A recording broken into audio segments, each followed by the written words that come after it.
I have a theory.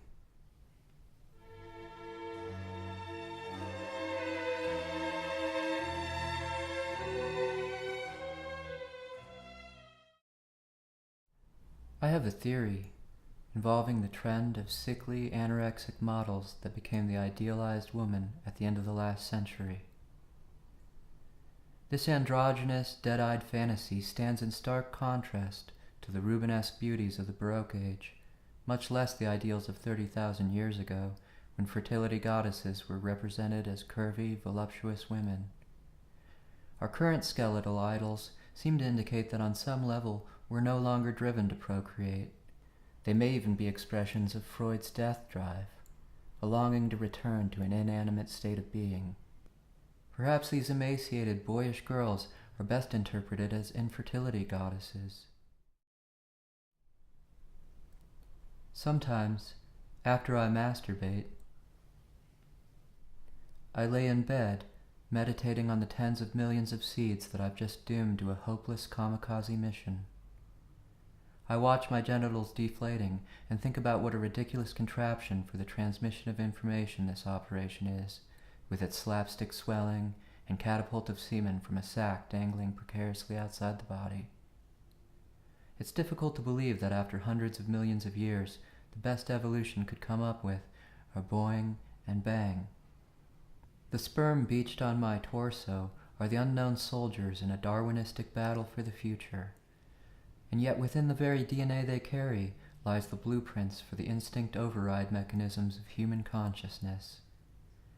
Evolution has provided the human with a brain that talks to itself, and mine talks to me about an overpopulated present and an increasingly fragile future.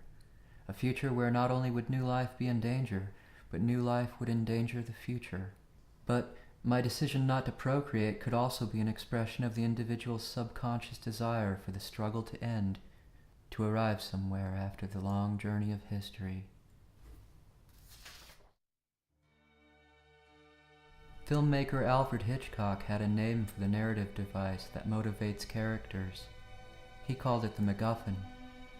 The MacGuffin is the great what's-it that everybody's after.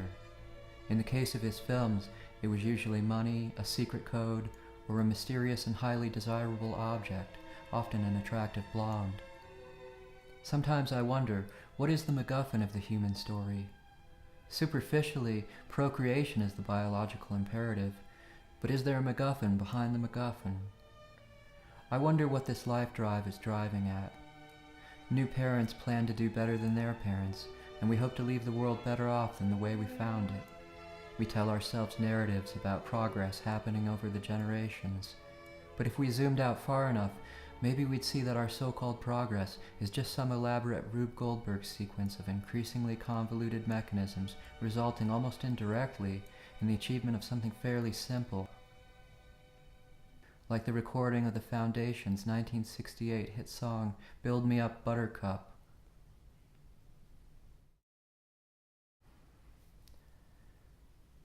When I was first prescribed antidepressants, I asked the doctor to put me on the drug with the highest probability of sexual side effects because I was so tired of being horny all the time. My body constantly thinks my species is underpopulated and in danger of extinction, but my mind knows the truth is the opposite, that we are in danger of extinction because of overpopulation, that the survival imperative of human history has worked too well. Unfortunately, while my mind can override my biological urges, it cannot eliminate them altogether. So every morning, I wake up with an erection, and every evening I go to bed with an erection. Every orgasm I have is like an exorcism of Freudian and Darwinian ghosts that have taken possession of my body and mind, manipulating my behavior and conspiring to control my every move if I'm not careful. The culture I am immersed in also manipulates these instincts in order to control my behavior, most obviously my financial behaviors. For the ancient ghosts within me, the MacGuffin is reproduction, a goal incentivized by sexual pleasure, which is the MacGuffin that I'm chasing after, although, more often than not, my MacGuffin is not so much to have sex as it is to just stop wanting to have sex. As I lay in my post-exorcism state, knowing that it won't be long before possession overtakes me again, I like to imagine myself as part of something bigger.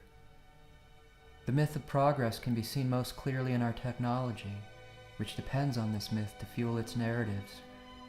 The MacGuffin of the transhuman narrative is an event horizon involving exponential progress and infinite innovation called the singularity. We imagine that for sentient machines making more machines, procreation will be a rational process of self-directed evolution, a transferring of information free from the tortures of primal animal needs. It's easy to see why a post-human future might look like happily ever after to pre-post-humans desperate to outrun the destiny of biology. In fact, the idea of progress probably can't even exist except as a reaction to death, the great counter-MacGuffin forever chasing at our heels. Maybe in the future, gene editing technology will produce humans without the biological urge to procreate. What will life be without the sexual MacGuffins constantly dangling in front of us?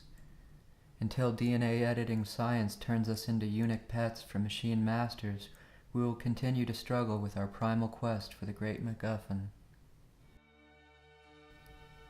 In China, where men greatly outnumber women, sales of sex dolls are increasing.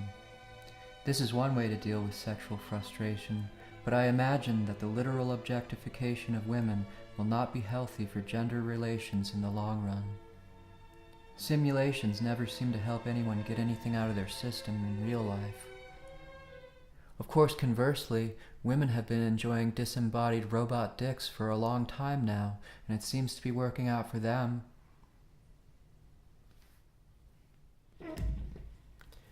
Sometimes I imagine that Earth produced humans because secretly it wants to be Venus, and we're just helping to hasten that transition. If we were watching in time-lapse from a distance, it would certainly seem that Earth is being terraformed, or rather Venus-formed. Maybe the Venusians have been patiently conspiring with nature and nurture on Earth, pulling the invisible strings and waiting for our blue planet to become a more hospitable ball of gas. But is my desire for some kind of finality just another MacGuffin? And isn't the MacGuffin always ultimately meaningless anyway? A device, an excuse for action to happen. The goal of the struggle is always the struggle itself. If there are aliens watching, I wonder if they're enjoying our struggle, casting desire onto the MacGuffins and projecting ego onto the heroes chasing them. It is difficult for me to imagine because my theory of mind does not extend to alien mind. In physics, a theory called the observer effect suggests that simply observing a phenomenon changes it. Maybe the more closely we are observed and measured by an alien intelligence, the more the phenomenon of human existence changes. The observer effect means something slightly different in psychology, where it refers to how people change their behavior in response to their awareness of being observed. Of course, we know for certain that we are being observed now, our data monitored and measured, not by an alien intelligence, but by an artificial intelligence. Maybe as our awareness of the panopticon control mechanism of information age surveillance builds, our natural behavior will become more and more unnatural. As our theory of artificial mind continues to develop, perhaps the human mind will change to match this other. Maybe a more useful model than linear progression is the circle. I think of a book written by a physicist speculating that when the future cosmological singularity is reached, artificial intelligence will harness the power of the Big Crunch to recreate the universe, beginning from the Big Bang. In short, when the world ends, it will begin again as an exact replica of itself. Of course, he was attacked by peers who dismissed his theories as pseudoscience. But there is something comforting about the idea. Imagine informational blueprints, including a library of DNA, aboard some robot Noah's Ark sailing through the void. Imagine already being a clone of yourself. It's not just comforting, it's suspiciously comforting. Maybe I like the model of the Ouroboros because it reminds me of myself, chasing my thoughts in circles, like a dog barking at its own farts. And what about the MacGuffin of love?